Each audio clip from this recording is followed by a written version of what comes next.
What do you think of God? Do you think God is God, or you think God is man? How do you think he is for yourself? Your worship, your praise, your prayer, your attitude, your thinking, your heart, and your deed will be as you think God is for you. If you think God is man, your worship and your praise will be as if it is man that you are praise or you are worship. But if you think God is God, your praise, your prayer, your worship, your thinking, your deed, all will be divine and all will be spiritual. You will never be carnally minded. Your mind and your focus will always be on God, and your attitude and your deed will always be accepted by him. Many of us did not know God as omnipotent. Many of God did not know him as omniscience and omnipresence. Many of us did not know God as God of just. We did not know him as God of love, and we did not know him as God of unchangeable. We did not also know God as judge. So our attitude, our deed is as our mind please. Our deed, our attitude is our mind think. We never think spiritually. God judge everything. God is omniscience. He knoweth everything. He is omnipresence. He is in everywhere, in every minute. He never ceases to be in anywhere, in any second. Why are we mocking ourselves? Why is our attitude like this? Why are we slumber?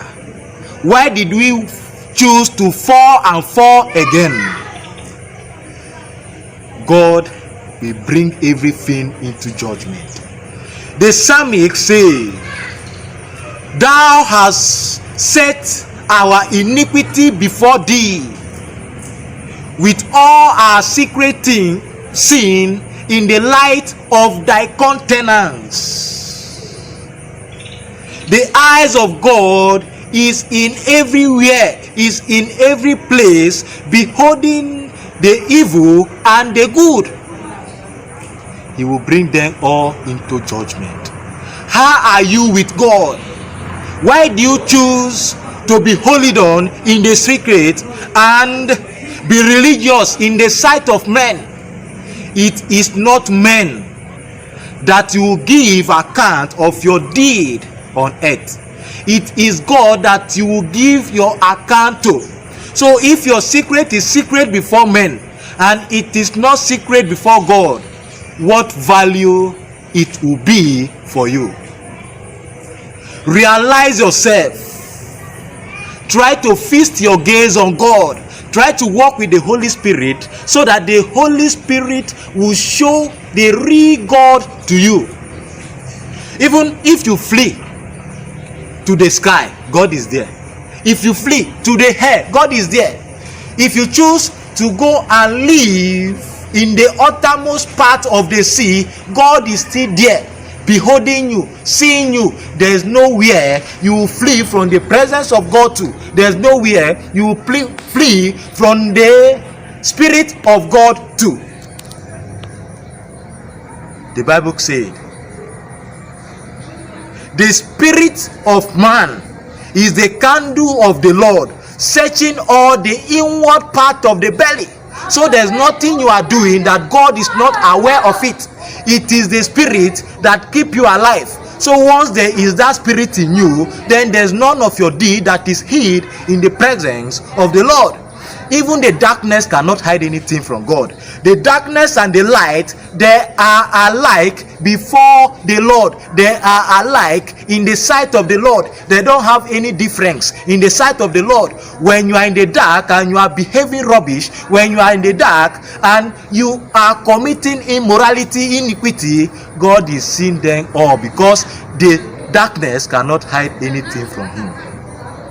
but there's still hope for you. The Bible said, anyone that confess his sin shall obtain mercy, but anyone that covereth his sin will never ever prosper. So there is still time for you to make things right with God. Come before God with that heart of agony. Come before God with that heart that is filled with tears. Come with that heart with that is sorry for all his wrong. Confess it to God and forsake them all. Don't go back to it again. Forsake them, and you will obtain mercy before the Lord. And the time is now. Please make things right with God, and you will be blessed. Thank you.